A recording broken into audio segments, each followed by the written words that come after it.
Hey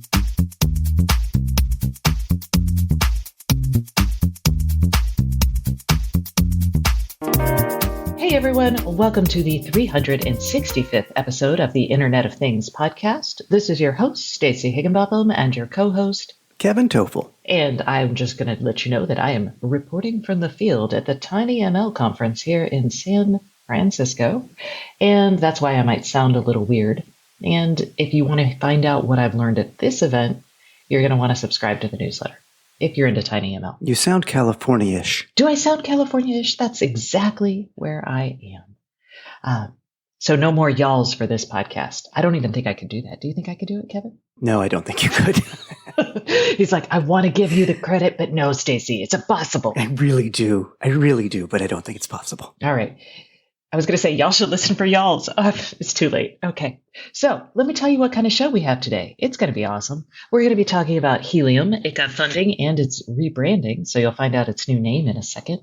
We've got some really cool privacy research about hiding your identity from video cameras. We're going to be talking about bees and smart beehives because that is a buzzing industry.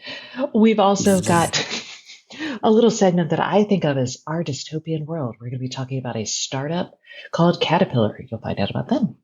There's also a new lock combined with a camera from Eufy. We've got Arduino as a new board. We've got a new hack for wise cam users and a hack for uninterruptible power supplies. And in the not hacking category, we've got some news from Google. Plus, we're going to hear from Save Our Standards, which is our sponsor. And our guest this week is Doug Stovall, who is the CEO of ASSIA. We're going to be talking about ASSIA's wireless power option that doesn't require you to have a pad. So we're going to talk about that coming into smart home devices next year. It's going to be an awesome show. But first, let's hear from our sponsor. This week's sponsor is Rack Wireless. Mark your calendars and join Rack Wireless at their spring launch on April 7th. You're going to be surprised with every possibility that unveils their new hardware products and software tools to create, compile, debug, and manage your IoT projects easily. Follow Rack Wireless on their social media and discover how they empower us innovators and creators to make IoT our own with all of their new products. That's April 7th. Check it out. Alrighty, Kevin, let's hit our big story, which is Helium, which is no longer Helium. What's happening? Yeah, so two things are happening. Helium, as you said, is no longer Helium. It is rebranding to Nova Labs. And the new Nova Labs has raised another $200 million in Series D funding.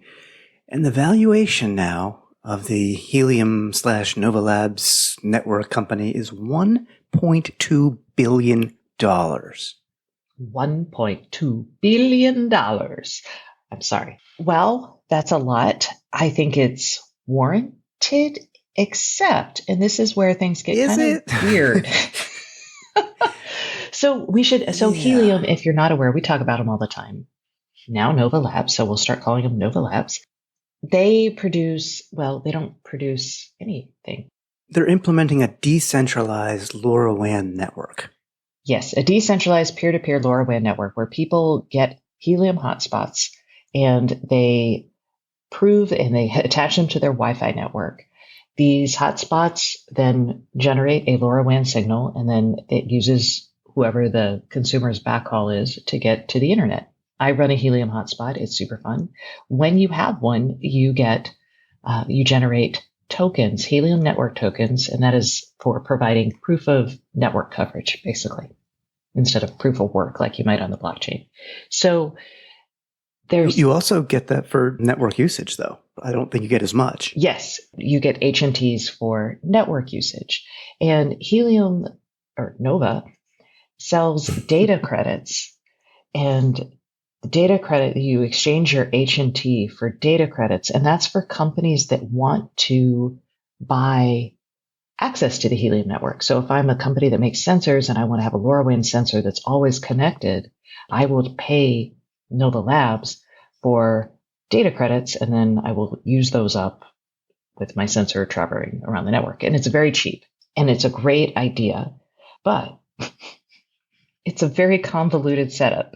And I was just trying to seek clarity when I reached out to Helium about this news. And I was like, hey, by the way, can we run down how Nova Labs is going to make money on this? Because my understanding is they have a chunk of HNTs that is, subject to the market whims, as it were. But then they also have, I don't know. Yeah, honestly, it's kind of hard to figure out. And I put my, I don't want to say crypto hat on, but crypto token hat on last night and looked into this. I'm not sure that people actually buy data credits for cash. And I say that because... Oh, no, you need to buy data credits using HNT. So you have to buy HNT. Right. That's what generates the value for HNTs. Right, okay. I wasn't sure if that was clear to people. Oh, yeah, sorry. So there's no actual fiat currency purchasing here. You're buying a crypto token called Helium Network Token or HNT. The price fluctuates, etc. And then you convert the HNT to data credits, and that HNT token is burned. It basically will no longer appear in the circulating supply of tokens. And that, theoretically, as more people use the network, could increase the price because there's less supply of the tokens. That's a whole nother aspect that really doesn't answer the question, how does Nova Labs make money? And the only thing I can come up with so far, because they weren't willing to share any information at this time when Stacy asked them, was that the token allocation, actually 35% of it goes to the company and its investors. Now that allocation percentage decreases over time, but they still always get some of the allocations. So maybe they're selling them themselves on the market because, But that's not a sustainable business model, though. No, it's not. That's what raised the red flag to me. Yeah. So there has to be something more. Unless the investors will have different information than we, the public, have. So maybe there is a plan that we're not aware of. The only other thing I can think of if you're an investor is that the growth rate has been phenomenal. They've gone from 14,000 hotspots last year to they're aiming for 1 million by the end of this year. And they've had over 4,000% growth rate in hotspots last year deployed. There's a wait list of 3.5 million hotspot owners, including me. I'm on that list. So maybe it's like build it out now and monetize later, which we see often. I don't think it's going to work in this space, but that is a viable strategy, especially one that venture capitalists like. I was just going to let you know that there are now, as of Wednesday morning, 683,145 hotspots available, which is a lot. And we also learned that Helium actually has a lot of customers now, including big companies like Cisco, and I can't remember the others. Schneider Electric, Accenture, Careband, Victor, Upo, which I've never heard of, but hey, I'm sure it's a great company. Yeah, there's a bunch, and actually Goodyear is looking at going onto the network, and maybe they're going to track tires and things. I have no idea. Sensors that track tire pressure and report back would be kind of interesting. I'm not going to lie. Although, unless it said you can't start your car unless your tires have air. I don't know. Anyway, okay. That's enough about Helium. Let's talk about a privacy-protecting research project from MIT's Computer Science and Artificial Intelligence Laboratory. CSAIL. Yeah, we talk about them all the time. They're doing some really cool work. They've designed something called Privid, and it is adding differential privacy to video images to protect people so someone can't go back and look at a camera image and decide if you were there or not at a period in time. Now, again, this is just research. The fear that this is answering is, we've all read the books where the FBI takes over cameras or looks over public street cams looking for a person, and you think about with Clearview AI. Is it possible yet? It would take so much computing power, it's probably not worth it. But we're getting there. And then they could be like, oh, there's Stacy. She's in this place right now, on the run from the law. I presume that this would only apply to like actual AI ML sifting through the video? Yes, it is not humans. Yeah. So if I had all the video feeds, which would be crazy, and I had to look through something, that's way too time consuming to be effective. But I could theoretically do that. It's not going to totally protect you from that anyway. Well, that is true. If you've got a really if this is like a Silence of the Lambs situation and you've got a dedicated profile hunter, yes, this is not going to prevent you from that. But what they've done is they've done something called differential privacy. You may remember differential privacy because Apple implemented it. It's a statistical technique, and basically it lets you add random noise to prevent re-identification of whatever. Exactly. So if you were listening to this podcast, you might not be able to identify Kevin because of the weird noises he's making. No, that's a joke. So the idea is you add this noise to the data, and then it protects people from being identified, but you can still do things like count the number of people at an intersection or doing things like that. So you would have to like kind of randomize the entire video, but it would still be useful. So I like it. I think this sort of thing should be regulated, should be implemented as a regular feature. I mean, I just think about things like license plate scanning and how like homeowners associations are using that, and police are now using that to pull to find out where people were at specific times. If it was mandated, it would certainly go a long way towards easing people's privacy concerns. But I have a feeling that the powers that be don't want it mandated because they'll want to see certain people at certain places to track individuals. That's frustrating because I think if you could unlock it with a warrant, that would be appropriate, right? So you mandate it's closed and unlock it with a warrant. That feels legit, but otherwise, I don't like it. Sure. Then go back and remove the randomness and yeah. Because that prevents you from like the scary ex-boyfriend problem is how I think of it, which is like, let's say you have an ex on the police force looking at things. Anyway, okay. So that exists. Will we see it in cameras? Probably not, but wouldn't it be neat? It's available. There are options available. So, it's a thing that can happen. And the technique is used today. I believe Apple's been using it for several years. Yes, they have. Differential privacy is totally a thing that is in use today. Okay, let's talk about robotic beehives. Mostly because a company called BeeWise just announced an $80 million Series C funding. And because I happen to be at this conference that's all about tiny ML, tiny machine learning on devices. And one of the really compelling use cases I saw was 2 separate use cases involving monitoring beehives. And beehives are like, I was going to say they're the worker bees of the farm world. Lord. Well, the planet. A lot of our crops. Yeah. The planet. Yeah. No, they are. I mean, there are lots of concerns that the bees are, the population is decreasing and that hurts plant pollination and many other things that impact the ecosystem. So yeah, that's a big deal. Yeah. I mean, like people literally rent and bring their beehives out to farms. They set them up and their beehives, like the bees go out and they pollinate for like a week and then the people pack their beehives up in their trucks and move on. Like this is a business. It's like a bee retreat. It's like, except they've got to work the whole time. Anyway, so BeeWise is doing a full-on hive robot. We also, like when I was watching the presentation, I saw beehives in Kenya, and they were actually just using, it was a Sigfox network, believe it or not. So they were using local machine learning to check for temperature, all the things for a healthy hive, basically, and reporting that data back. It was also to prevent beehive thefts, which are a thing there. And then another company I talked to was offering computer vision.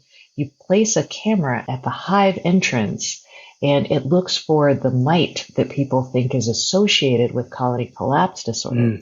So as bees enter into the hives, there's this camera that's looking specifically for, it starts with a V and I can't think of it, this particular mite that actually science thinks causes colony collapse disorder. And if it finds it, it notifies you and you can quarantine that hive. So that's 3 smart beehive options out there. I think there's a lot of ways to protect bees. We just have to implement them. And there's some money in smart beehives because the BeeWise costs $400 a month and an initial $2,000 delivery setup Wow fee. is right. Wow. Those are some fancy stuffs. But there's lots of options. And if you're on the lower end, maybe you follow the just monitoring your beehives. That's a thing that you can do. Yeah, I mean, this is for 24 colonies, so you got to be a serious bee person. I don't know. I think it's an atheist. That could be. We'll see. If you say all so. Right, there we go. Let's move on to the, oh, we live in a dystopia now section of the show. I really think I should start a podcast called Our Dystopian World, where I just highlight things like this. So there's a startup, and Kevin doesn't agree that this is dystopian, so we're going to have a little argument here. Get ready. Mom and Dad are fighting. All right. A startup called Caterpillar has received £450,000 for a rewards program for activity trackers in health.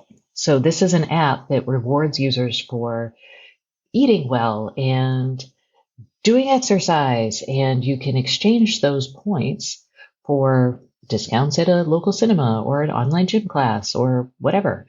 And it's going to connect to, it's a software app that connects to like your Google Fit or Apple Health programs. And you automatically get your points. You don't have to input anything in. And the idea is that healthy behavior leads to exciting rewards. So I understand the fear of programs such as these. However, on the flip side, I participate in one of these similar programs. I do it through my health insurance provider, which is CVS here in the US. And they have actually multiple rewards programs, but one of them, I can earn up to $300 per year if I link my Apple Health account using an Apple Watch with their app. And it does the exact same thing as what Caterpillar is doing. And I've actually, because of those incentives, that cash reward, I've been walking more. I've been trying to get my daily steps in and meet the goals to earn up to $300 a year. So it's helped me physically. And again, it may help me financially, not in a huge way, but so I see the benefit of it. Plus it's an insurance company, so they're probably gathering the data for insurance purposes. And well, and if you're healthier, they don't have to pay for your claims unless you break something on your walk. I mean, well, yeah. There's always that. Yeah. So I would be more worried if you saw like Amazon Halo do something where they're like, hey, we'll give you Amazon Prime free for a year if you share all of this health data with us, and they expand the amount of data and give incentives like that. Because that's the bigger... It's a bigger company? Elephant in the room to me. Okay, so I see two issues here with this. One is right now these are incentives. Could they ever turn to penalties? Is the lack of an incentive a penalty? The other is that by establishing penalties for health, is that coercive? So on the first part, you've got to think about, well, what if you're not able to, do they have metrics in place for people who are not able to eat the typical diet or who are not able to exercise in a way that might be tracked by this? Like if you can't take steps because you're in a wheelchair, right. What are the options available to you then? And then on the coercive side, if you are poor, some of these might feel like right now going to the cinema is not a thing, right? So there's always the question when you set these incentives in place, do you ultimately reward people who have more time and freedom and energy to continue accruing rewards, right? So, or are you penalizing the people who just can't do it, which whatever segment of the population doesn't have the device to track it or doesn't have an iPhone to use, Apple Health, et cetera. I get that. Yes. And it's really hard. I mean, there's a whole series of psychology and possibly economics dedicated to nudging people into the right direction. And if you get enough people, that could actually free up money and care for people who need it, who can't do these things, I guess. But ultimately, these are the questions I want us to ask when we encounter these things. And I agree with you. If Amazon, that feels coercive almost because it's hard to live without Amazon Prime for some people. And how much data would they want and what would they do with it? It doesn't matter. Give them my data so I can have cheap Prime. And people, we really do underestimate the value of our data, or we overestimate it in a monetary perspective, but we underestimate what companies can learn from us and how they can then use dark patterns against us to sell us things and that sort. So, and that's our dystopian world. Let's talk about cameras, specifically cameras on door locks. What? Yeah, this is interesting. I know we shared the news in your newsletter earlier this month, but we didn't talk about it on the podcast. And there are also more details available now. Eufy, which we've talked about their devices in the past, and then I think they make pretty solid devices. I just bought a Eufy smart lock. You should have just bought this one. Well, though you won't have it. I was like, this was an emergency lock situation, but yes. Yeah, okay. So if you need a lock fast, this is not the lock for you, because Eufy turned to Kickstarter, and they have raised, as of right now, $1.1 million of the svelte $50,000 goal. This is the See Everything Smart Lock, and I really like this because it integrates the camera and the lock all in one, because I don't like the look of having a separate video doorbell camera thingy and a smart lock in my house. So this has a lock, has a camera. You'll know when visitors approach. You'll get lock and unlock notifications. It has a built-in fingerprint reader, which is nice to get in. It also has a keypad built in.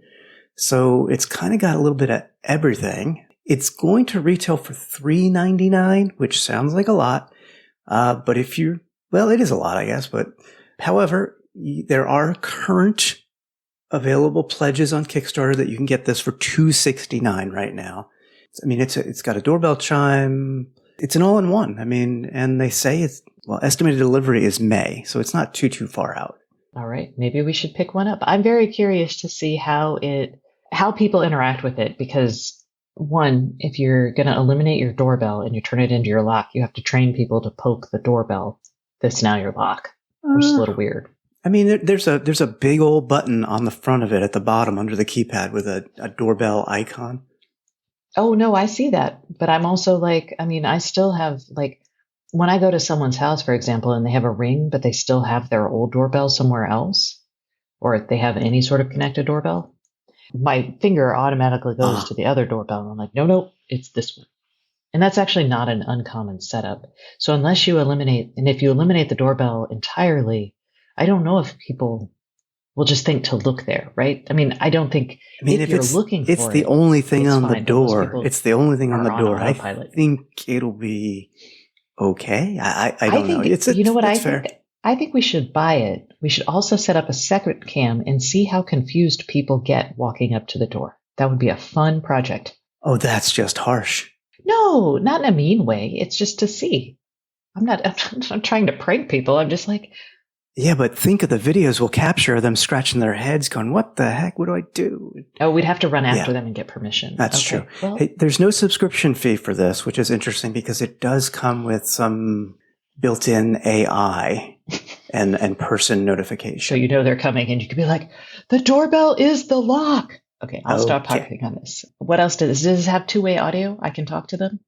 I believe it does. I mean, they're showing pictures of the app, and the app has a little microphone button there.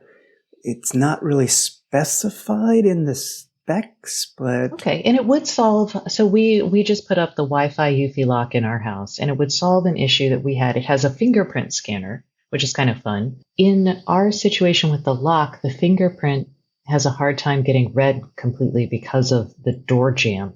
Like putting your finger up against the door jamb, it just takes a smidgen extra. It's not as easy, right? So in this situation, it would be in a new location and you touch the top of the lock to unlock it. So that might be nice. And I think I did my thumb because I'm an idiot. So I think doing my index finger would also help. You might want to change that. Yeah. I can personally tell you that while I might test this, I would not personally buy one. ¿Por qué no? It is not HomeKit compatible. Oh, yeah. Ce n'est pas HomeKit compatible. All right. I don't know why we went into... different languages. Yeah. Random noise. Exactly. That was our differential privacy for the week. All right. So if you want, this is on Kickstarter. It's delivery in May. You can get it for cheaper. Yay. Other new things. Last week, but after we published the podcast, Arduino actually launched something called the Pro Portenta X8. And this is a massive Arduino board that runs Linux. And we had hinted that Arduino was going to put Linux on something eventually. And this is that board. This board has the MCUs, and it also has a quad-core ARM Cortex A53, which is a beefy old processor. So this is for industrial use. Compared to older Arduinos, yes. Now, this is not the first, I shouldn't say it's the first Arduino to run Linux, because, man, I think in like 2014, they announced something called the Yun, which had a combo of microprocessors and Cortex processor on it.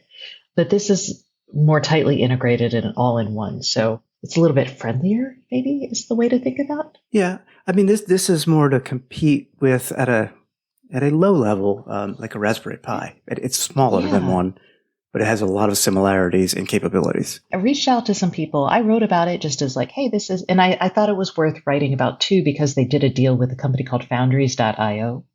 And in that deal, Foundries offers it's basically a dynamic security model in the sense that you can run, it's a cloud-based and device-based security platform that lets you do, continuous integration, continuous delivery, rolling back and forth patches, all that sort of thing. It lets you have over-the-air updates and some authentication stuff. And the nice thing is they're supporting it for this device for as long as you want to use this device. So there's not like a 7-year limit on updates. So I like that because it ties security to a platform that is independent of the hardware platform, which I think will be important for IoT security, because then you have the security for the life of however long that device is going to run. Now, I mean, we've talked about Raspberry Pis quite a bit, and we're going to talk about Home Assistant later in the show. But I'm thinking theoretically you could use one of these for Home Assistant, which was never possible on anything Arduino in the past. That's true. Now, I will say I reached out to a friend of mine, Jonathan Berry, who is the CEO of a company called Goliath. He's a hardware engineer he used to work at Nest, and he's my go-to guy for weird platform questions. And I asked him about this. He's like, it's really unclear who the target buyer for this would be. He's like, 9 cores is nice, but most developers have trouble managing 2. So he was like, it feels a bit like the Hermes Apple Watch. There are buyers for such a premium device, albeit limited, but the value is that it just exists and makes a statement in the world. And it is a premium device when you look at the price. And I don't know if the chip supply issue is playing a part on the price. I was shocked when I saw it says sold out on their store right now, but that's because it's not even available till mid-April. So it's technically not sold out. It's just never been sold yet. It'll be sold in a couple of weeks. I would have guessed $100 for this, but it's $239. Wow, that's like more than a Jetson, I think. A low-end Jetson. That's fancy. All right, well, hey, premium. All right, so that's the Arduino Pro Portenta X8. Let's talk about hacking, since we just talked about a little bit of security. We've got a new hack out there. The WiseCam has a flaw that lets hackers remotely access your saved videos. So the funny thing is, this is actually an old hack. There was a bug that was reported to Wise back in 2019. And Wise has fixed some of the threat vectors, but they only just recently fixed, 3 years later, this particular issue, which is SD card access.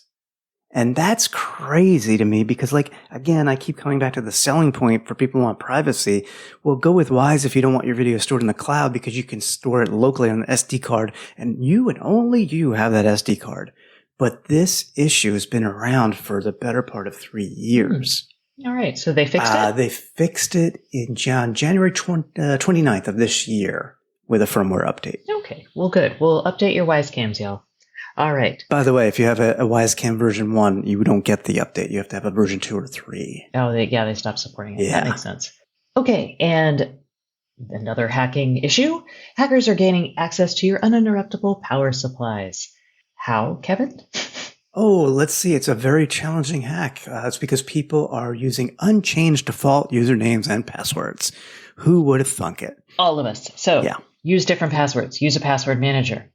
Change your default password. These are all good. Or don't have an internet-connected UPS. Or that, yes. If it's internet connected, you got to think security. All right. Moving on. And final story of the week is Google is building Bluetooth tracker detection directly into Android. And why is this important, Kevin? Well, because they don't have it now, and Apple does, quite honestly. Apple has their AirTags, the Find My network. They've had some privacy issues with people being tracked through AirTags being stashed on them, their car, their bag. So it looks like Google is working on integrating this into Android, adding some security to detect trackers that maybe you haven't authorized. And I wonder if they're going to add this to their own network of finding devices, because you can track your Android phone or your Chromebook or whatever with Google now, but I don't think you can do it with like tile trackers and other things. So I wonder if they're beefing up their version of the Find My network with this. That would be nice. Or, being able to, I know that Apple makes an app that's not great for Android for detecting things, but it would be great if we had interoperability across all layers of this particular system. Yes. I would agree. Anyway. All right. Moving right along. Now it is time for the Internet of Things podcast hotline, the segment of the show where we listen to you and answer your questions about, well, anything you care to ask us. The IoT Podcast Hotline is brought to you by Schlage. Schlage's innovative door hardware is made for modern life. With smart locks that integrate with Apple HomeKit, Amazon Alexa, Ring, and more, it's easy to see why smarter homes start with Schlage. Find the right lock for your smart home at schlage.com. And this week, if you call, for the rest of Thursday, so if you listen to this on Thursday, which is March 31st, and call us at 512-623-7424, you will be entered to win a Schlage lock. So, yay! And if you enter after that, you will be entered to win our April prize, which we haven't set yet, so you'll have to listen next week for that. Okay. You'd have to listen to next week anyway, because you have to see if you won. All right. This week on the hotline, we have a message from Justin. And we're a little confused, Justin, about what you want. Let's hear it. Hi, this is Justin from Hannibal. I use Home Assistant, and I love it. It's a lot of fun. However, I experiment with lots of things, and when I used in conjunction with Amazon, I end up with lots of devices that are, that no longer exist. Is there a way to quickly remove all devices that haven't connected in a while? Thanks. Justin, it's unclear if you wanted to delete all of your devices from Madam A or from Home Assistant. So we figured out how to do it both ways. One way is far easier. All right. I hate deleting devices from my Madam A app, and I actually learned something in doing this, because when I go, my Madam A app runs incredibly slow. It's just so epically awful. But if you have only a few devices to delete, just open your Madam A app, go to Devices, go to All Devices, and then you're going to see all of your devices. Then you just select it and tap the settings icon and delete it. It's a trash can icon or a trash can. But if you've got a whole bunch of them, because if I try to do that, it takes forever, you can actually use the web-based interface at, I'm just going to say it, alexa.amazon.com. You'll log into that as you, and then you can actually just go through and hit forget on all the device listings that you have. You have to go into your web portal for Madam A, click Smart Home on the side menu, click on Devices. You'll see all the devices and just go and delete all of them. Now, if that does not answer your question and you were actually looking for Home Assistant help, Kevin's got you.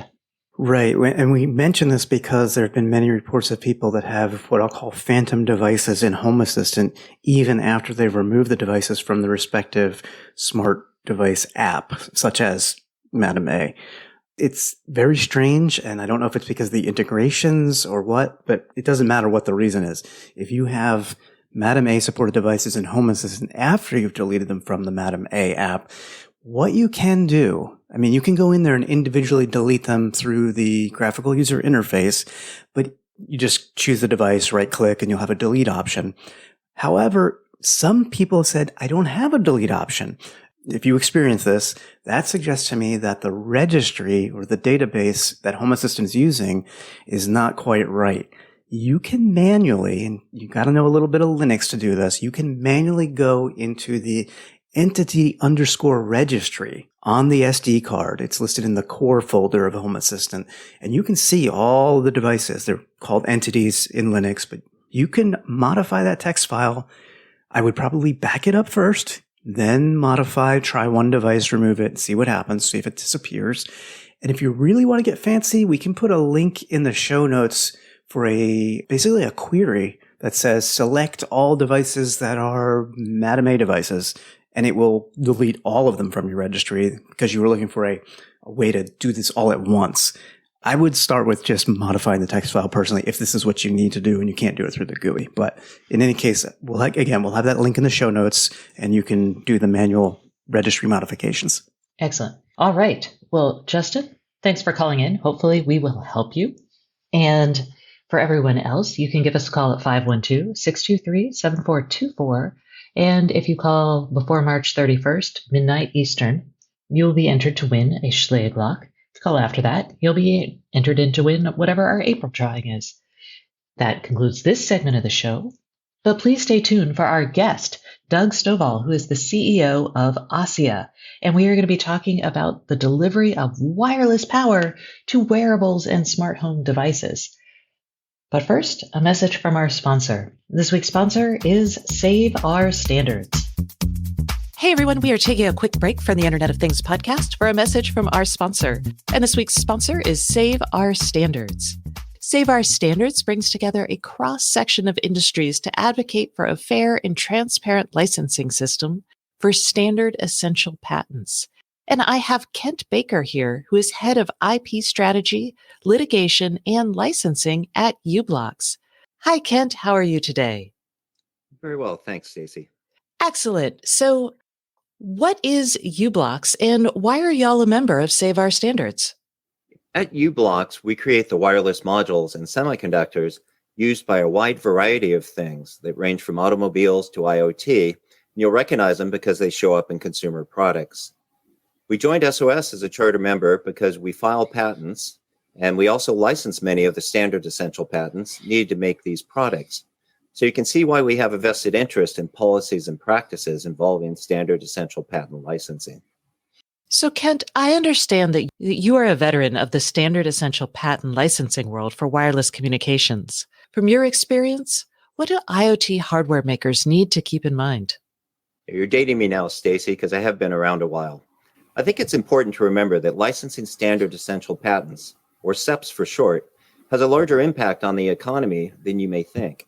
Aggressive SEP holders can use the threat of product bans or costly legal battles to end another company's IoT product development, or even force that company to abandon the market entirely. Now, I've seen this firsthand. The end result is it reduces consumer choice. Basically, that new thing never happens. You never see it on the shelf. Importantly, this can impact new services as well. Let me give you an example. Let's say you have a wireless sensor used to monitor a consumer's electricity. We call it a smart meter. This requires you to license these SEPs to build the smart meter. Now, there's a good chance you'll be forced to take a license from a SEP holder at a rate that's not fair or reasonable. This extra cost that you're paying for the use of those SEPs will be passed on to the consumer in the form of a higher electricity billing rate. And Stacey, that's just not fair. This simple example is why a transparent, fair licensing system for SEPs is so necessary. It benefits everyone from the patent owner to the end user. That's a great example. So where can we find out more information about Save Our Standards? Save Our Standards has great information, particularly useful for small and medium businesses on SEPs, licensing issues, and even policy changes. You can find all of this information by visiting www.saveourstandards.com.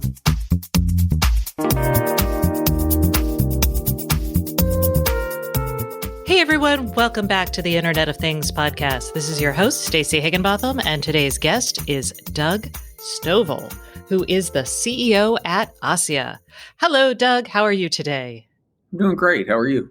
Excellent. So I'm excited to talk to you because we are going to talk about wireless power, which always feels just over the horizon. And I'm not talking about induction power, which requires us to have something on top of something, or even wireless power that still requires your device to be super close to a charging plate. So we're going to talk about what ASIA offers, and we're going to talk about how we might see it soon in the smart home. So, Doug, why don't you tell us a little bit about the technology that ASIA is offering? Yes, happy to do that.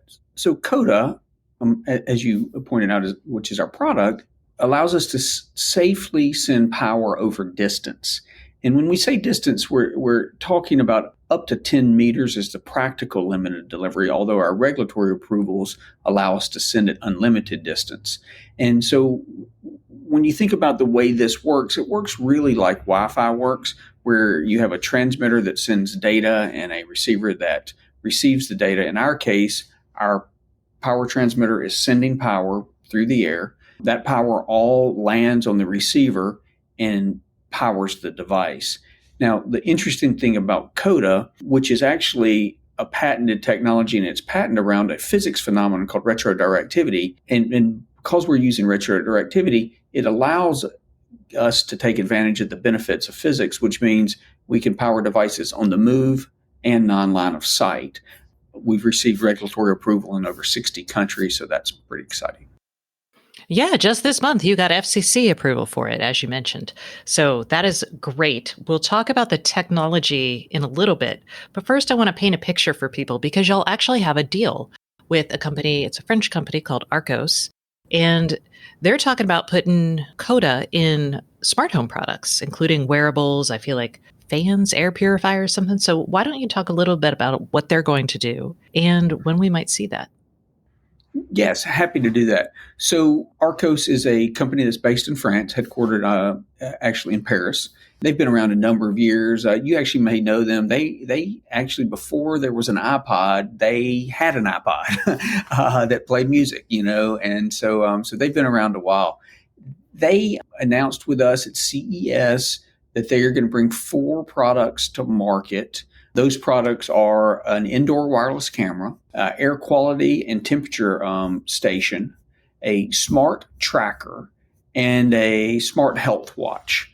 The camera is the first on the list to hit the market, and their goal is to have that completed and announced at CES of this year. So 1 year from the official announcement, the release would happen, and it would actually be being sold before that for the Christmas holidays is their vision. The other products they will be releasing in 2023 in a stair-stepped manner.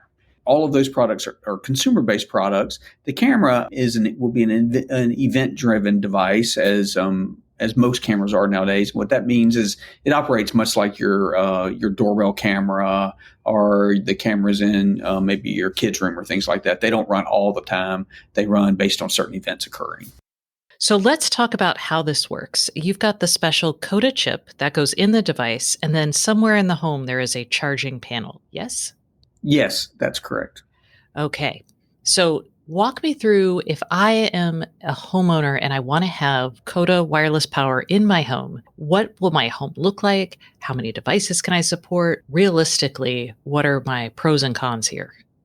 Yeah, great question. So I guess the first way that we typically describe this to our customers that are coming on board is if your home, let's say, has 3 Wi-Fi hubs in it, and you use 3 hubs, for example, to connect different parts of your house. Maybe you have one in the garage, one in your living room, and one upstairs.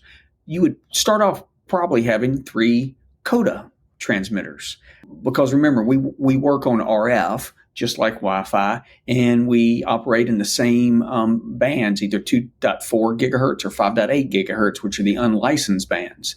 So we're a bit different than Wi-Fi in that where it becomes unique, you may need to add more transmitters than Wi-Fi, is it depends on how many devices you have to be powered in your house. Now, a number that we frequently talk about is if you look at many of the standard homes, you could have 50 to 150 devices in your home that could utilize wireless power. And think of these such as the cameras I've talked about already, the wearables, your phone, your alarm sensors on the windows, the batteries in your devices. And depending on how many devices you have, that could increase the number of transmitters you have in your house. And then the next question you're probably going to ask is, well, wait a second, how do you determine how many devices? And that part is we actually have a tool set that shows how much power we're distributing and then how much power your various devices are consuming. And the beautiful part about it for us is our software helps manage all of that. Got it. Okay. So then becomes the question, how much power can you distribute over this? And do we probably, because most of us are not familiar with, watts, amps, volts, etc., that doesn't translate to anything. Let's think about in terms of time to charge specific devices. What does that look like from the device perspective? So we talk about that in a couple of different ways, and you're right. The watts thing, a lot of people, it's hard to wrap their minds around. Heck, it's hard for me to wrap my mind around that. But ultimately, what in this particular regulatory approval, we can send 5 watts of power from the transmitter to devices. Now, what does that really mean? And one thing you asked, and you asked the question that everyone asks, well, how fast does that really mean things charge? And the fact is, we charge slower than a wire does. And as you know, induction charges slower than a wire, and we charge slower than induction. But if you want a real life example, if you've ever been on an airplane and you could plug a device into the back of an airplane seat, we charge at about that same pace. But here's the beauty of CODA. Charging time does not matter anymore. And the reason for that is this. If your devices are in your home and they're receiving power 24/7, then you don't really care how fast they charge anymore because they're always getting power. And the fact is, a device only needs 1% to charge as long as you always have 1%. And that's another thing that our product does. Our software also manages the power levels of all devices. So we charge devices when they need to be charged, therefore increasing the battery life on a device.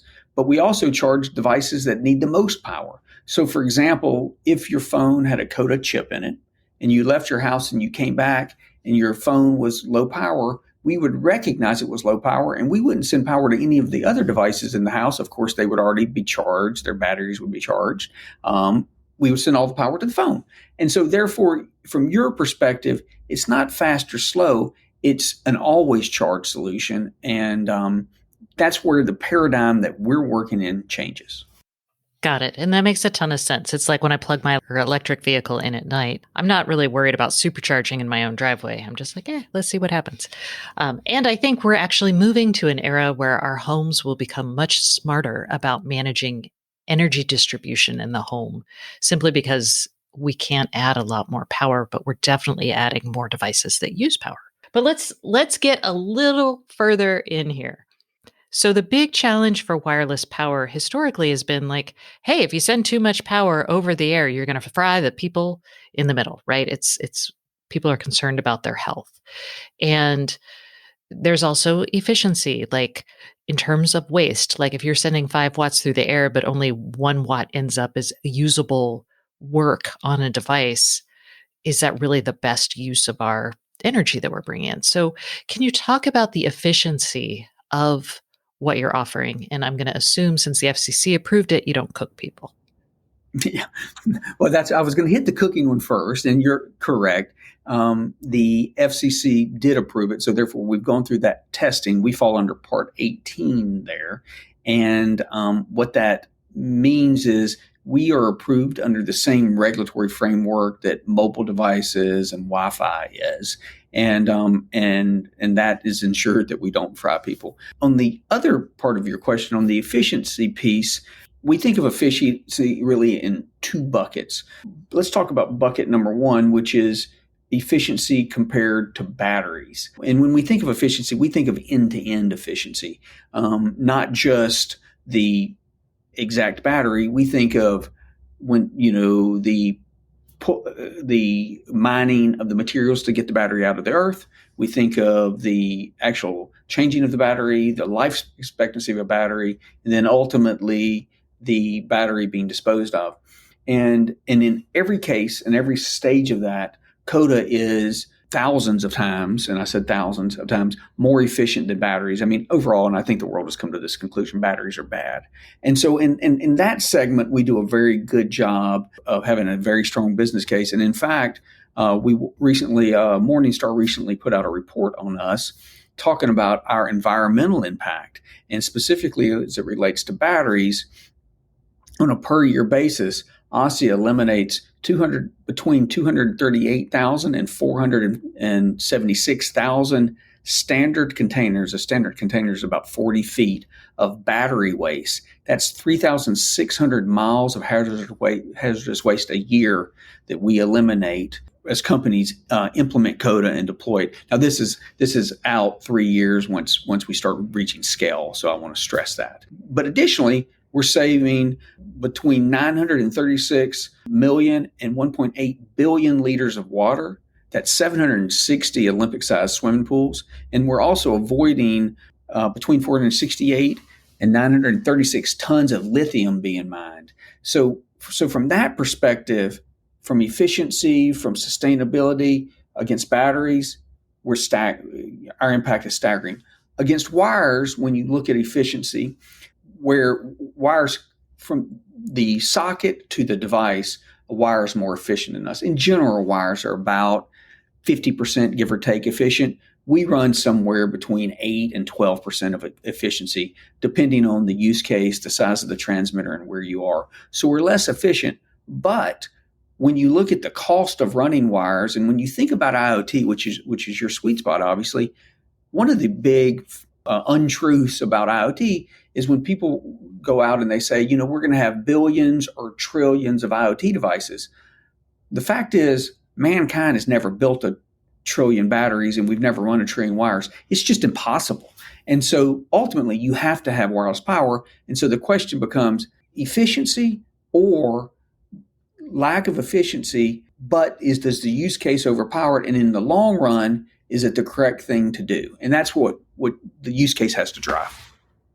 Okay. And the reason I'm interested in wireless power is not actually for the home. Although, if I never have to take off my Fitbit to charge it again, that'd be great. Or recharge my doorbell camera. Those kind of things are kind of irritating. But I think in the industrial and enterprise settings, when I think about sprinkling, again, like you said, trillions of sensors everywhere, we can't do it with batteries. We have to have, and my focus is on energy harvesting because that feels a little bit more here and now. I'm happy to have wireless power, although if I'm thinking about in a smart city perspective, I'm not sure where the panels would be or how that would work. But so I'm with you. We definitely have to do something that isn't battery based. You're very right. And wires, while great, don't work for everything. So let's get into a little bit more fun because there are existing standards. There's the Qi standard. They've got one, actually the same organization is pushing one for the kitchen to power a higher wattage device like blenders or stand mixers or toasters, anything that, needs a lot of power really fast. And how do you envision, take me 10 years in the future, maybe when I have like a Qi thing built underneath my kitchen counter. Maybe I've got energy harvesting sensors for my light switches. I don't know. What does that look like from your perspective? Yeah, I think all of that works together. So the world we see is that you will have Qi at low level and higher level powers. But then also we think there's a home for energy harvesting. As you know, that those tend to be very low, what we call low power. And our sweet spot, really, think of us living in the cell phone, the cell phone power levels down to hundreds of milliwatts. So we live above the energy harvesting level. And if you think about it, there are lots of devices in that segment. And so we see a home or an office or a business, industrial or not, with all three of these existing. As a matter of fact, just this year at CES, we announced a table that has induction-based charging in the tabletop. We are mounted in the ceiling. We have a transmitter in the ceiling that is powering the table, which has a battery in it that you power the table, and then it charges any device, any induction-based device you sit on top of the table. The benefit is this table, if it's deployed at a coffee shop or in an airport or in a mall, never has to be plugged in. You can move it wherever you want to, and power will always get to it. That's an example of Qi and CODA coexisting, and we see that being a very typical model in the future. All right. And then let's talk about some of the other over-the-air wireless charging options. So PowerCast, they actually live at a different frequency we do, 900 megahertz, 920 megahertz, and so that's lower than us. They actually send much lower power than we do. So they do transmit power, but it's a lot less. And so we do think there's a home. We just feel like there's so much work out there and so much opportunity that there's a great place for them and a great place for us. We are widely considered to be the only company in the world that can deliver power at the power levels we do and at the distance we do successfully. We have 185 granted patents around this and 250 patents pending. So all of the stuff we do is IP protected and has been validated through our customers signing up and starting to build products. Okay, so let's play a fun game where I'm going to throw out a device and you can tell me what the right wireless charging power mechanism might be. Does this sound fun? That sounds fantastic, to be honest. I've never played this game, but I'm looking forward to it. I developed it just for you, Doug. All right. So we'll start off easy. Let's say my smartwatch. Coda. No question. Okay. No question. No doubt. There's no other option. And it's because of what you said earlier. You don't want to take your watch off every night. What if you never had to think about taking your watch off? That's true. I don't mind setting my phone in a specific place to charge it overnight, but my wearables, I'm like, ugh, dang it, I'm missing valuable sleep tracking information. That's exactly the problem. And, I love my Fitbit because I like to know how much I've slept. But if I have to charge it every day, it's annoying. Okay. My electric vehicle. Not Coda. In my opinion, the best company for that is a company called Y-Charge out of Boston. They're already working with Hyundai, and they can power. That's electric vehicle is much, much more power than we can. Now, you may look at our customers and say, but Doug, you work with Toyota Group. How? Toyota has many companies, both automotive and non-automotive, but in their automotive organization, we charge the devices inside the car. Got it. All right. Let's see. My connected toaster oven. Not Coda. And that would be one that would be some sort of, as you mentioned, induction-based charging counter embedded.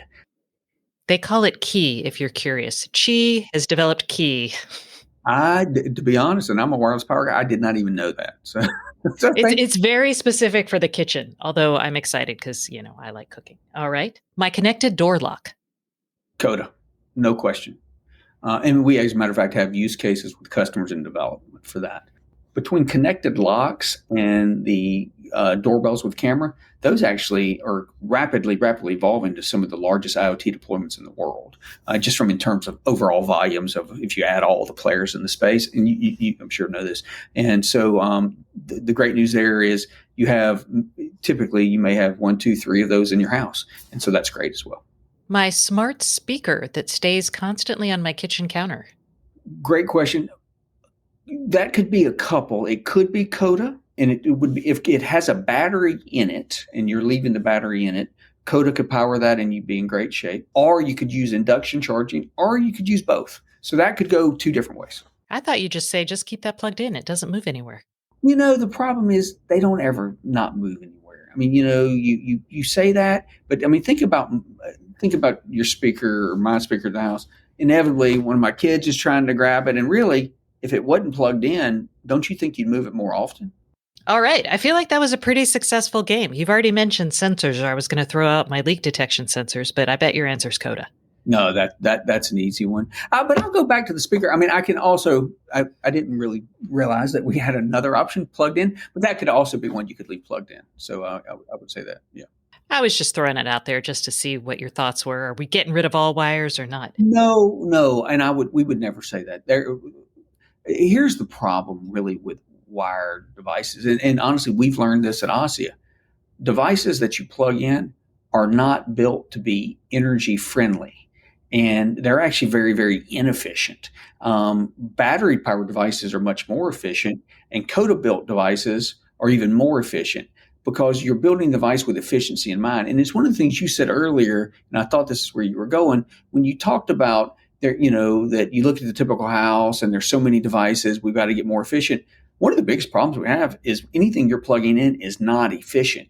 If all of those had certain efficiency standards, we'd be a lot better off. CODA will help drive that efficiency. Well, all of wireless power will help drive that efficiency. I agree. I think as we add more connectivity, more smarts to things, we'll definitely see efficiency gains, even though we're probably going to be using more power overall. All right. Well, Doug, thank you for sharing what's going on at ASSIA. And I look forward to 2023 when it can start trying some of these devices out. Well, we do too. I mean, we kind of feel like wireless power has been a thing that's been coming for a long time, and the great news with these regulatory approvals is it's finally here, and so we're now's the time to get some products in people's hands. And that concludes this week's episode of the Internet of Things podcast. Please join us next Thursday, and don't forget to subscribe. And if you can't get enough IoT news, I would love for you to sign up at www.stacyoniot.com for our weekly IoT newsletter, where we explain all kinds of things that we don't even get to on the show. Once again, thank you for listening, and please subscribe.